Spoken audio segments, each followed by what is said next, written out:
நடிகர் அஜித்குமாரின் தாயார் மறைவிற்கு முதலமைச்சர் ஜோசப் விஜய், தமிழ்நாடு காங்கிரஸ் கமிட்டி தலைவர் செல்வ பெருந்தகை, மக்கள் நீதி மய்ய கட்சித் தலைவர் கமல்ஹாசன் உள்ளிட்டோர் இரங்கல் தெரிவித்துள்ளனர். சென்னை பாலவாக்கத்தில் வசித்து வந்த நடிகர் அஜித்குமாரின் தாயார் மோகினி மணி வயது மூப்பின் காரணமாக காலமானார்.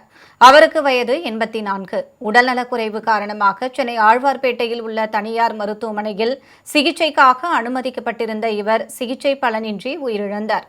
இவரது உடல் சென்னை ஈஞ்சம்பாக்கத்தில் உள்ள அஜித்குமாரின் இல்லத்தில் வைக்கப்பட்டுள்ளது. இவரது உடலுக்கு திரையுலகினரும் பொதுமக்களும் அஞ்சலி செலுத்தி வருகின்றனர். இந்நிலையில் இவரது இறுதிச் சடங்குகள் நாளை நடைபெறும் என்று தகவல்கள் வெளியாகியுள்ளன. படப்பிடிப்பிற்காக துபாய் சென்றுள்ள நடிகர் அஜித்குமார் தாயாரின் மறைவு செய்தியை கேட்டவுடன் சென்னை விரைந்துள்ளார்.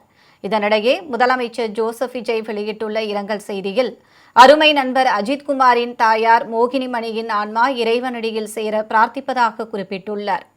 இதேபோல் தமிழ்நாடு காங்கிரஸ் கமிட்டி தலைவர் செல்வ பெருந்தகை வெளியிட்டுள்ள இரங்கல் செய்தியில், ஒரு குடும்பத்தின் வலிமை மிக்க தூணாக இருக்கும் தாயை இழப்பது ஈடு செய்ய முடியாததும் மிக ஆழமானதுமான பேரிழப்பாகும் என்று தெரிவித்துள்ளார்.